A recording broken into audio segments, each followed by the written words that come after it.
We, of course, love to see the adorable animals that come on the show with their kind of cute faces and unconditional love. But there's an ugly side that we all hate to hear about, and that's the unthinkable reality of animal cruelty that happens way too often. Knowing the law and knowing what to do when you see animal cruelty and neglect is an important part of the education mission of the Humane Society. That is exactly why Mike Duffy, animal cruelty investigator for HSSAZ, is joining us right now. Mike, I wanted to take this opportunity to do a little bit of education. We've talked a lot about that today. And if there is maybe a difference between abuse, neglect, and cruelty when it comes to animals, is there really a difference between them? Well, the way the laws are written, the city ordinances, the county codes, and the state law, abuse and neglect are part of the cruelty statute. The issues that we have education-wise is that a lot of people see and perceive something as being animal cruelty, and in fact it's just a person keeping an animal in an unkind manner. They get very upset with us because we don't go out and actively enforce these things that they perceive as being animal cruelty.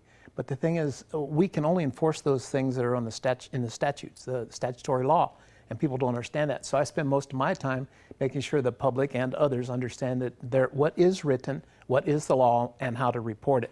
All too often, animal crimes are underreported because citizens believe that we don't take them seriously. We do, in fact, take them seriously. Arizona, specifically southern Arizona, with the help of the Humane Society, takes it more seriously than almost any other jurisdiction anywhere else in the United States. And for that, we're actually very famous.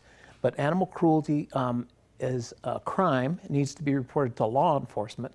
And it doesn't do any good to go on social media and talk about it on Facebook and all that sort of thing when you could just actually make a 911 call and report it to law enforcement.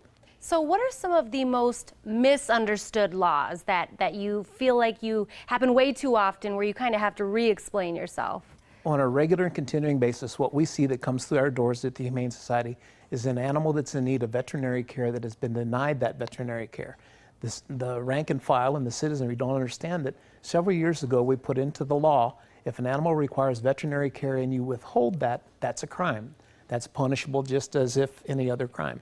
We end up taking in animals that need veterinary care. It kind of taxes our refunds, our funds, if you will, but the situation is the public needs to step up and take care of their own animals. And if they can't, then surrender to a welfare organization like the Humane Society. They can take care of it. Don't allow us to have it become a criminal issue and they become an evidence animal in a prosecution when the reality of it is you just need to take it to your vet. A lot of people in the community have animals and do not have their own vet. Thus, a vet care issue comes up and it's withheld. That's a violation. And I know you mentioned just a moment, Mike, ago that calling 911 if you do see something, is that the way we want to educate people to, like you said, don't just go on social media and complain about it, to notify somebody? Is that the way, or is there other ways we can notify someone? There are several ways, but that is the most efficient way.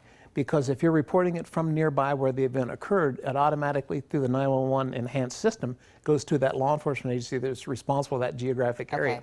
If you go home and report it and you're in a different geographic area, that report has to then trickle back down through the system to get the responsible parties out there. That makes complete sense. Yes. So what can more people do in our community to really be advocates for pets? And in one of those situations, if you see something, say something, how can people do that? The Humane Society of Southern Arizona has a website, and we keep information on there that educates the public.